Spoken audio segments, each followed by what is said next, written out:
Hi, welcome to our channel of IGNOU audiobooks, Indira Gandhi National Open University, School of Social Work, SOSW, Certificate Programs, Certificate in Social Work and Criminal Justice System, CSWCJS, MSW 031 Social Work Intervention in Correctional Settings, Block-1 Understanding Social Work as a Profession, Unit 2 Values, Principles and Ethics of Professional Social Work. 2.0 Objectives. In this unit, we review the basic values and principles guiding social work practice and trace their development into codes of ethics across diverse cultural settings, examining differences and similarities reflecting variations in social contexts and practice priorities.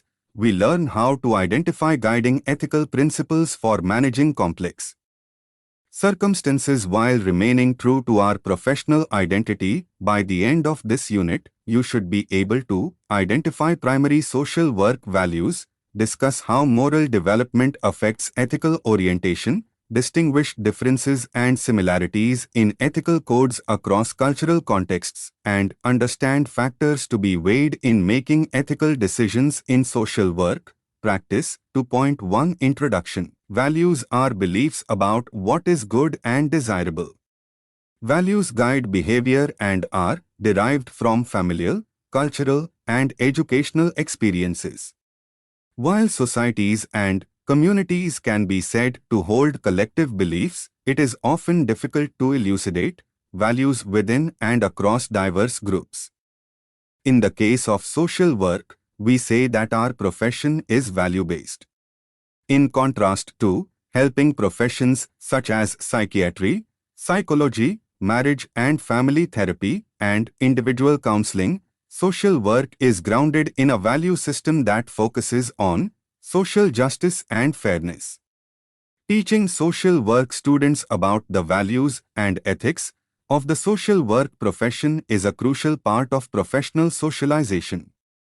Values, how it should be, and beliefs, how it really is, often conflict for both clients and social workers. Awareness of personal values is a necessary first step before social workers can be expected to learn about and embrace professional values. Ethical decision-making calls for acting on professional over personal values. To point to the evolution of social work values and ethics during the late 1800s and early 1900s in the US, particularly in urban areas, growing attention was paid to the problems of poverty, child maltreatment, and delinquency, along with the poor working conditions of immigrants, former slaves, and people of color, women, and children. The inhumane conditions in poor houses, mental hospitals or asylums, and jails and prisons also came to the public's attention because of such activists as Dorothea Dix. Social movements to improve the lives of oppressed groups gained momentum after the turn of the century during what came to be known as the Progressive Era. Charitable organizations and settlement houses formed in order to address human needs. People that worked for these organizations were not trained social workers and acted according to their own beliefs when dealing with people who needed help. Anecdotes about charity workers judging and acting insensitively toward clients began to trouble agency administrators who turned to the educational system for help with teaching workers scientific principles. From the beginning, charity organization training and then social work curricula covered the purpose and objectives of social work that were based on the values of respect, uniqueness and worth of individuals, self-determination, autonomy, equality, and social justice. Social work curriculum policies dictated the teaching of core professional values, and in 1947 a formal code of ethics was adopted by the Delegate Conference of the American Association of Social Workers. This latest version of the Social Work Professions Code of Ethics was revised in 1999 by the NASW Delegate Assembly. Many authors have written about value and ethical dilemmas in social work. Cultural diversity, the complexity of problems, risk and liability issues, and the growing use of technology have all contributed to making professional ethics an important contemporary topic. 2.3 Moral development and ethical decision-making. During the 20th century, prominent theorists such as Jean Piaget, Lawrence Kohlberg, and Carol Gilligan wrote about theories of moral development. The field of behavioral psychology also influenced psychological perspectives on moral development. Based on his observations of children, Piaget, 1965, offered a cognitive developmental perspective that suggested a linear progression of moral development whereby higher forms could be reached over time.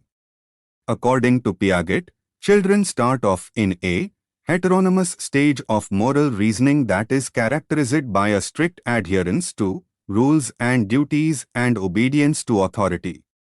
The young child's thinking is egocentric, so a child can only take into account his or her own view and not the perspective of others. This cognitive structure is associated with moral realism or objective responsibility and translates into valuing the letter of the law above the purpose of the law. From a behavioral standpoint, actions are influenced by the expectation of punishment for a wrongdoing. Through interactions with other children and adults, children discover that rules do not always seem fair. This precipitates the move toward a more autonomous next stage of moral reasoning that is characterized by the ability to look at rules critically and to selectively apply them based on the desire for cooperation or sense of reciprocity. Cognitively, children move from egocentrism to perspective-taking. Kohlberg, 1984, modified and elaborated on Piaget's work. His lifelong commitment to address injustice began with his work as a volunteer on a ship that smuggled Jewish refugees from Europe to Palestine through the British blockade during the 1940s. As the result of this work, he was captured and interned in Cyprus, escaped, and fled to Palestine, and eventually made his way back to the US where he joined another crew that transported refugees. He went on to earn degrees in psychology and taught at Yale University, the University of Chicago, and at Harvard where he established the Center for Moral Education. Like Piaget, Kohlberg proposed that children form an understanding of moral concepts such as justice, rights, equality, and human welfare. Kohlberg ultimately asserted, however, that many individuals never reach the abstract or higher levels of moral reasoning despite socialization and maturation. Much of his theory was based on small samples of male children and adolescents' responses to hypothetical ethical dilemmas. The most famous one asks if a husband of a critically ill woman who cannot afford to pay for a drug that will save the life of his wife is justified in stealing the drug. On the basis of this research, Kohlberg identified 6 stages of moral reasoning that are grouped into 3 categories: pre-conventional, conventional, and post-conventional morality. Crane, 1985. Level 1, Pre-conventional morality, Stage 1. Obedience and punishment orientation.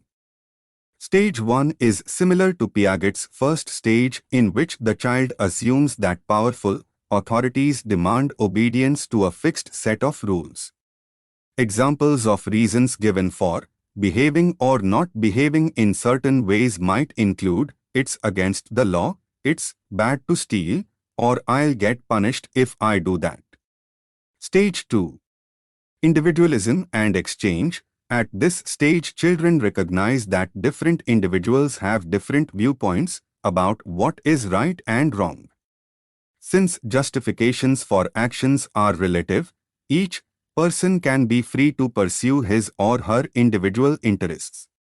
Fear of punishment is still an issue from the behavioral standpoint. What is different is that at stage 1 punishment is tied up with what the child knows is wrong and punishment proves that disobedience is wrong.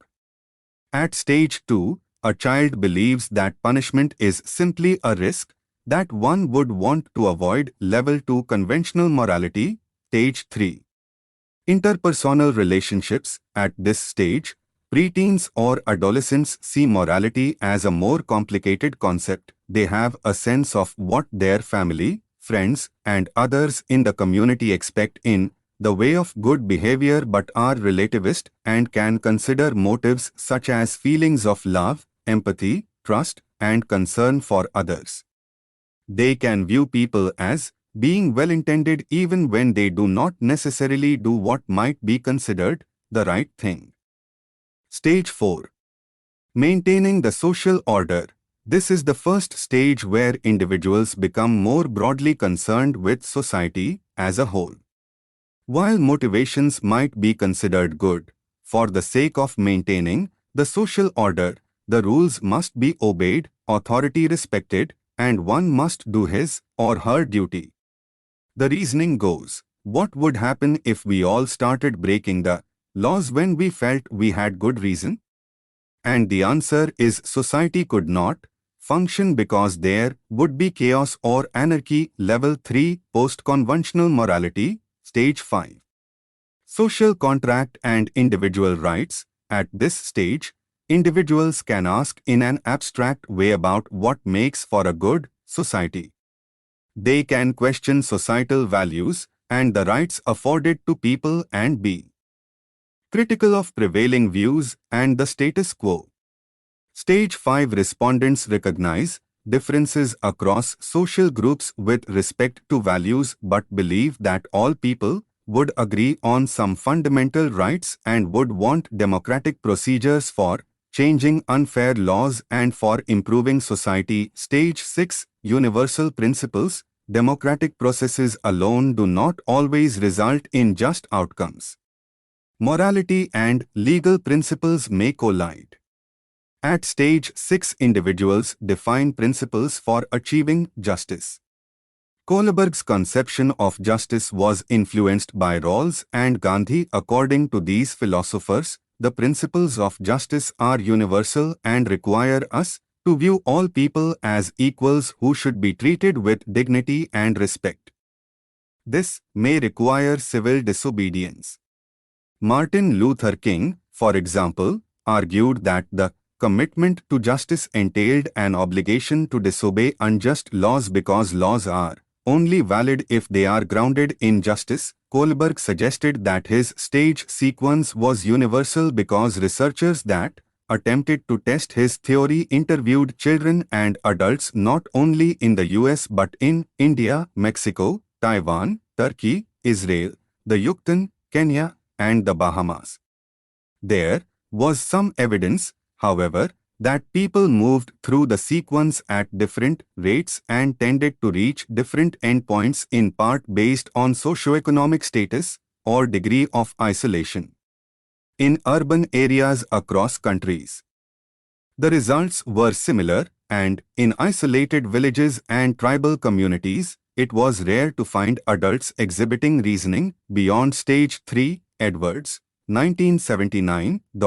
Carol Gilligan, a psychologist, wrote in a different voice, Psychological Theory and Women's Development, 1982. In her book, she criticized Kohlberg and others for basing their theories on male samples. She offered that female moral development differs from male moral development in that it is based on the connected principles of helping those in need, care, and not treating others unfairly, justice. While the research is mixed with respect to gender differences and moral development, Gilligan has contributed to an increased awareness that care is an integral component of moral reasoning.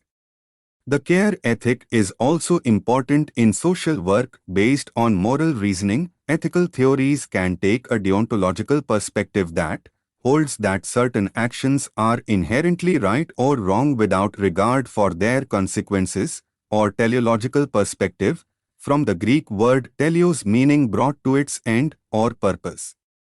The two teleological schools of thought are egoism and utilitarianism. Historically, utilitarianism, or the view that action is right if it promotes the maximum good, has been used as justification for many of the decisions made by social workers. Utilitarianism can be problematic, however, because it can also be used to favor one group's interests over another.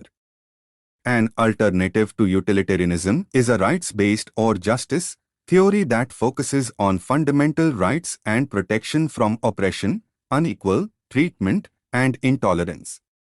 Rawls, 1971, in his book, A Theory of Justice, surmised that if people have no awareness of social or status differences, they will formulate a moral framework that protects the least advantaged based upon a ranked ordering of priorities. Ethical decisions are often judgments about what values or duties take precedence over others.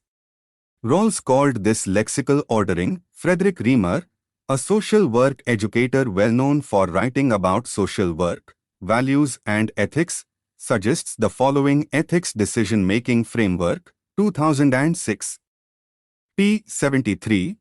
Identify the ethical issues, including the social work values and duties that conflict. 2. Identify the individuals, groups, and organizations likely to be affected by the ethical decision. 3. Tentatively identify all viable courses of action and the participants involved in each, along with the potential benefits and risks for each. 4. Thoroughly examine the reasons in favor of and opposed to each course of action, considering relevant a. codes of ethics and legal principles, b. ethical theories, principles, and guidelines, for example, deontological and teleological utilitarian perspectives and ethical guidelines based on them, c. social work practice theory and principles, d.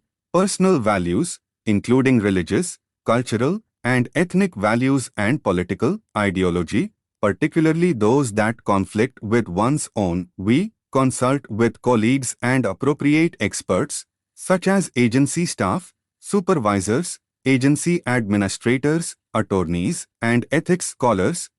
6. Make the decision and document the decision-making process. 7. Monitor, evaluate, and document the decision.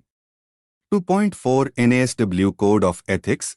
The NASW Delegate Assembly adopted a revised Code of Ethics in 1999. The NASW also publishes standards for social work practice with various populations or, in certain settings, example, clients with substance use disorders, adolescents, child welfare, health care settings, case management, long-term care settings, palliative and end-of-life care, genetics, along with cultural competence standards.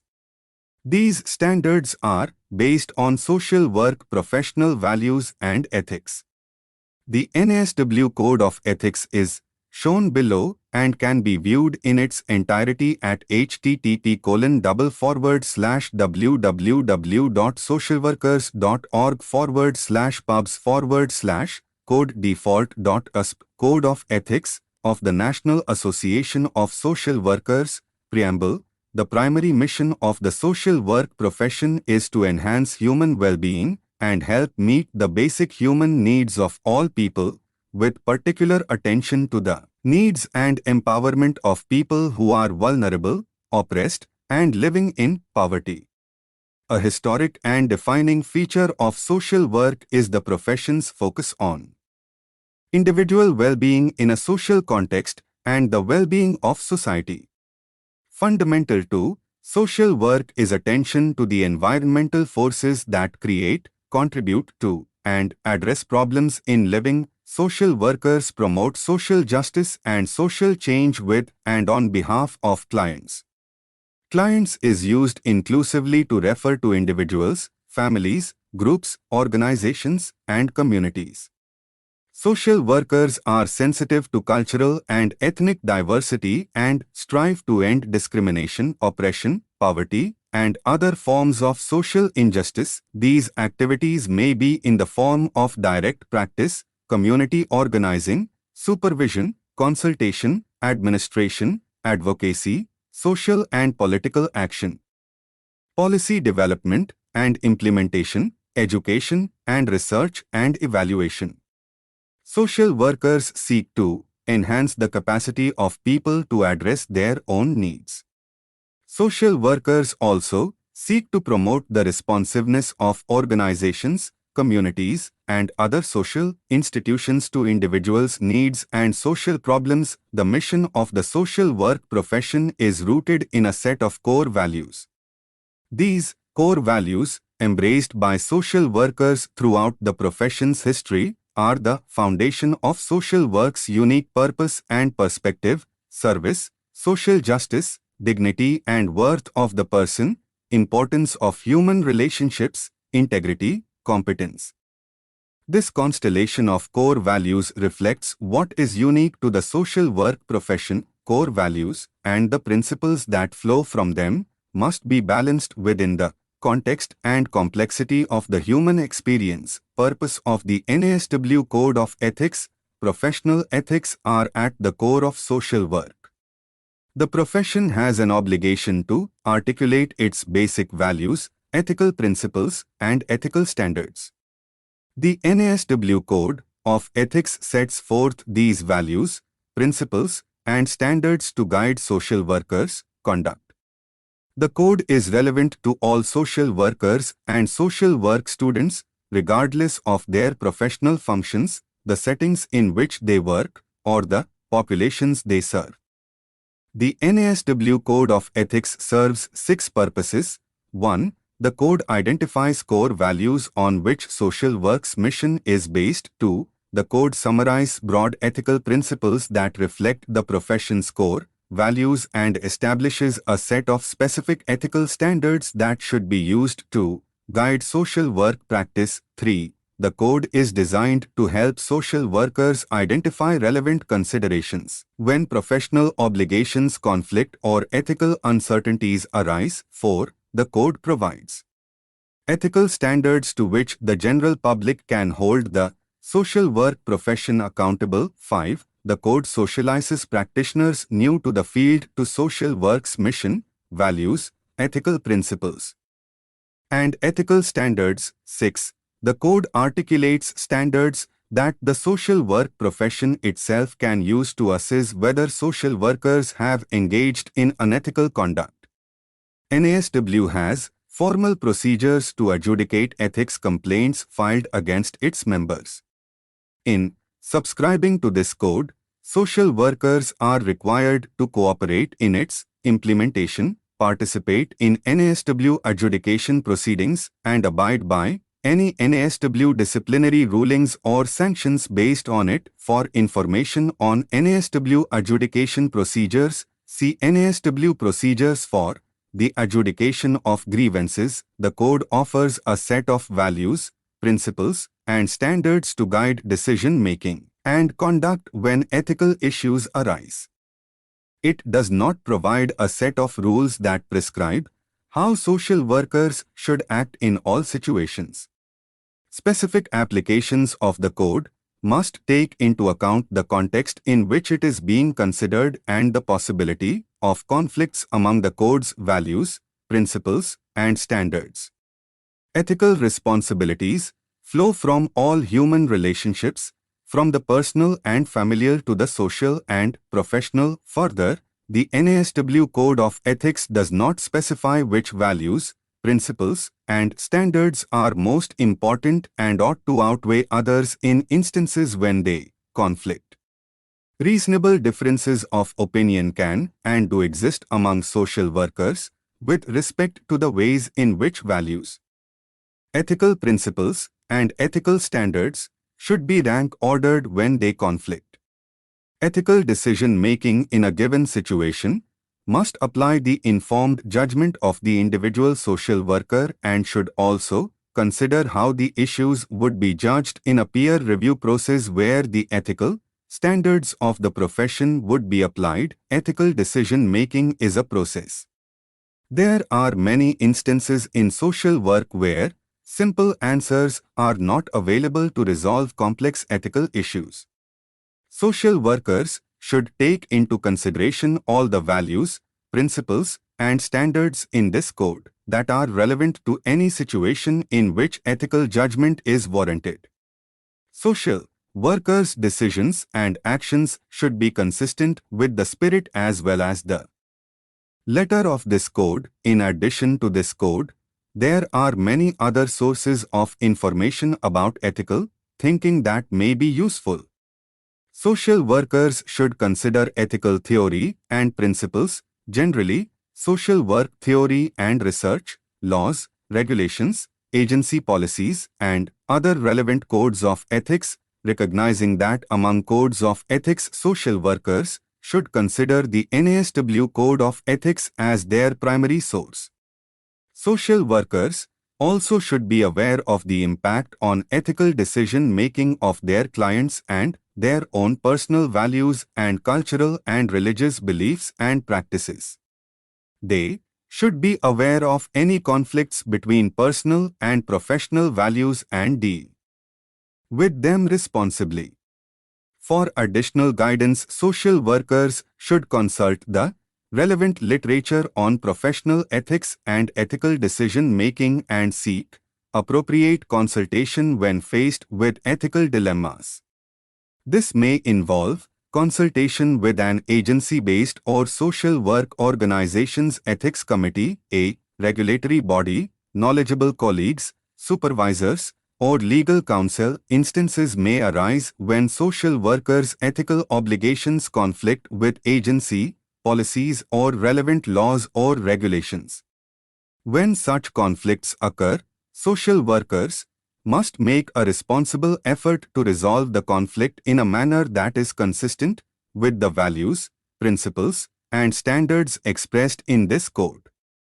If a reasonable resolution of the conflict does not appear possible, social workers should seek proper consultation before making a decision. The NASW Code of Ethics is to be used by NASW and by individuals, agencies, organizations, and bodies, such as licensing and regulatory boards, professional liability insurance providers, courts of law, agency boards of directors, government agencies, and other professional groups that choose to adopt it or use it as a frame of reference.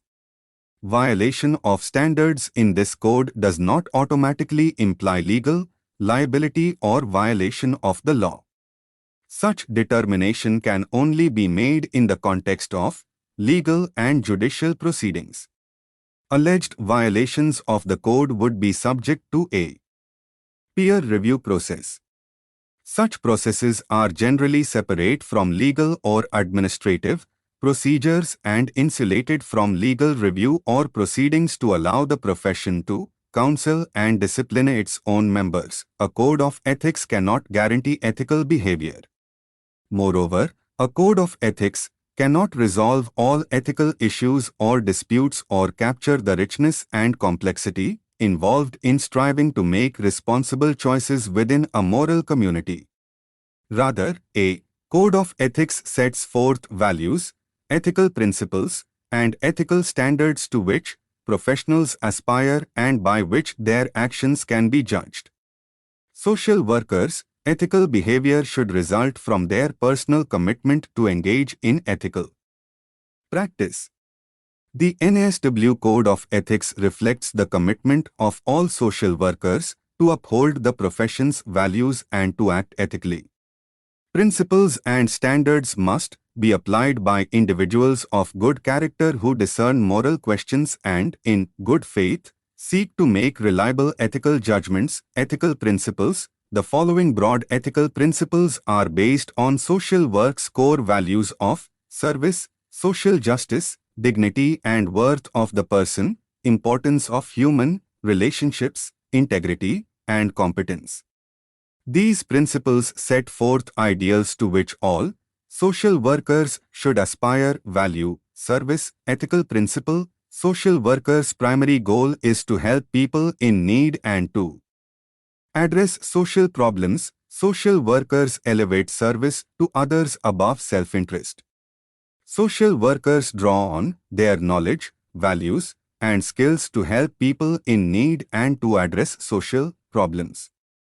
Social workers are encouraged to volunteer some portion of their professional skills with no expectation of significant financial return. Pro bono service. Value, social justice, ethical principle. Social workers challenge social injustice. Social workers pursue social change, particularly with and on behalf of vulnerable and oppressed individuals and groups of people.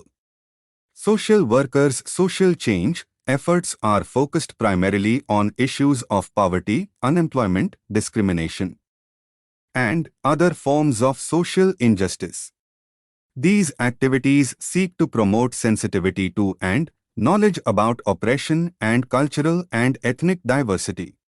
Social workers strive to ensure access to needed information, services and resources, equality of opportunity, and meaningful participation in decision-making for all people. Value, dignity and worth of the person, ethical principle. Social workers respect the inherent dignity and worth of the person. Social workers treat each person in a caring and respectful fashion, mindful of individual differences and cultural and ethnic diversity.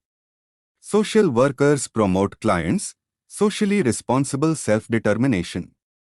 Social workers seek to enhance clients' capacity and opportunity to change and to address their own needs. Social workers are cognizant of their dual responsibility to clients and to the broader society. They seek to resolve conflicts between clients' interests and the broader society's interests in a socially responsible manner consistent with the values, ethical principles, and ethical standards of the profession. Value, importance of human relationships, ethical principle. Social workers recognize the central importance of human relationships. Social workers understand that relationships between and among people are an important vehicle for change. Social workers engage people as partners in the helping process.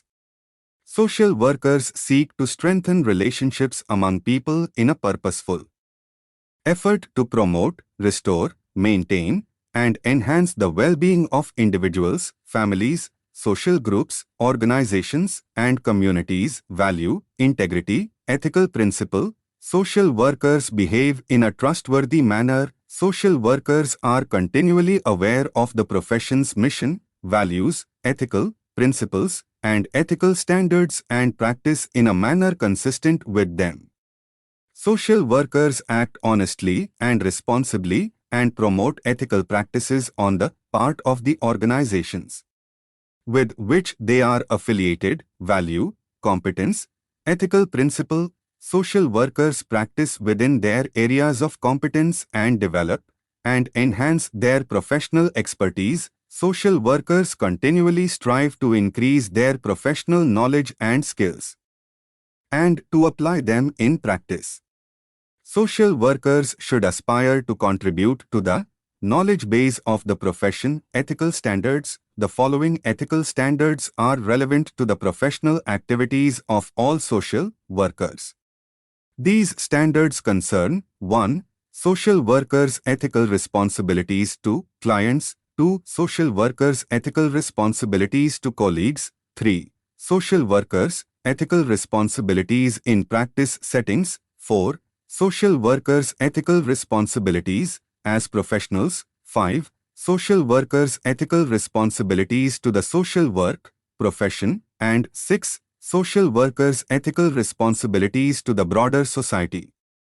2.5 International social work values and ethics. While social workers' efforts to help their clients are almost always motivated by good intentions, as we have already seen, the nature of problems and their potential solutions give rise to conflicts and contradictions that are not always easily resolved. Since its founding in 1958 at the International Conference on Social Welfare in Munich, Germany, the International Federation of Social Workers, IFSW, has attempted to reflect the interests of its diverse membership in a series of documents providing ethical guidance. The first of these was developed in 1976 and provided the basis for the Ethics of Social Work, Principles and Standards, International Federation of Social Workers. 1994, which promoted ethical debate and reflection among organizations and providers in member countries.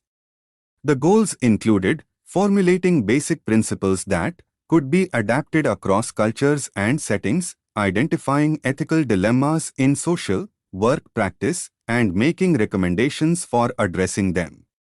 The 1994 document declared that social work originates variously from humanitarian, religious, and democratic ideals. And has universal application.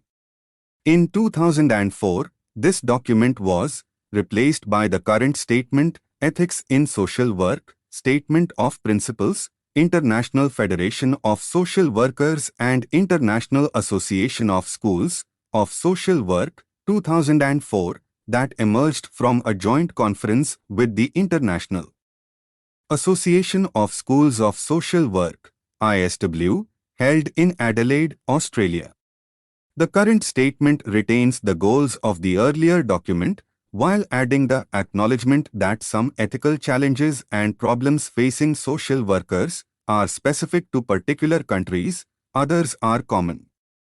This recognition of the potential conflicts between universal and culturally relative ethical principles introduces critical concerns we will return to below, while asserting that social work is significantly defined by its emphasis on human rights and social justice. The IFSW Statement of Principles also identified key problem areas.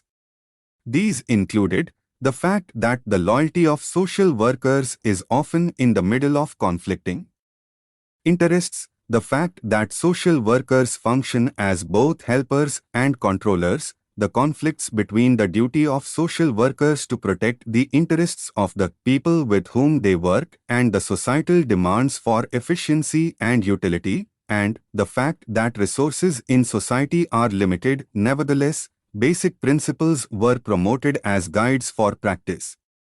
Among them are human rights and human dignity, respecting the right to self-determination, promoting the right to participation, treating each person as a whole, identifying and developing strengths, social justice, challenging negative discrimination as distinguished from positive discrimination, such as conferring special rights or taking affirmative action, recognizing diversity, distributing resources equitably, challenging unjust policies and practices, and working in solidarity. The statement also provided guidance on professional conduct, encouraging behavior consistent with the IFSW statement as well as the ethical code or guidelines current in specific countries.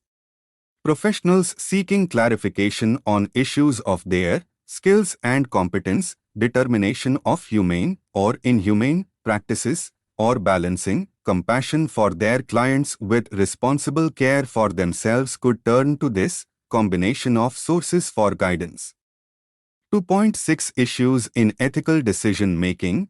The long-standing tension between universal versus culturally relevant ethics crystallizes a debate within social work and provides a focus for considering how well principles advocated in one culture can be transferred to another.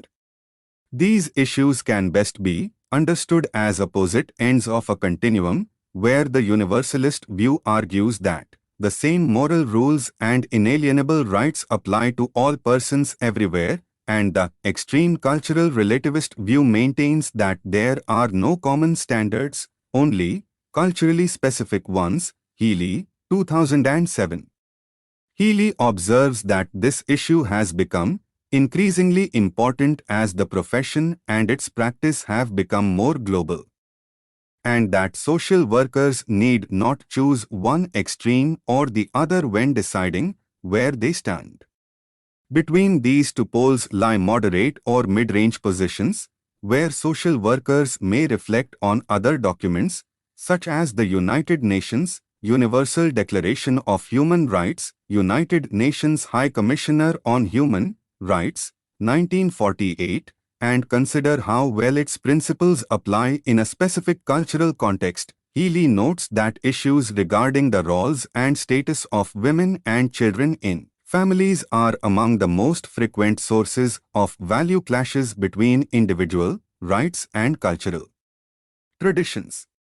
Consider, for instance, the challenges faced by a social worker consulting with a Vietnamese woman who has recently learned that her husband, like many men in her community, is unfaithful to her and regularly engages with commercial sex workers.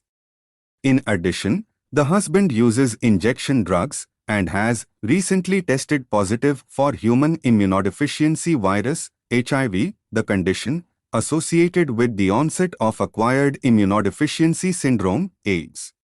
Fearing for her own health, the woman has taken her children and fled her home, seeking shelter with her parents. There, her mother scolds her severely and tells her it is her duty as a wife to return to her husband and resume relations with him, regardless of his behavior or the risk to her life if she acquires the virus from him, according to the ISWW Statement of Principles.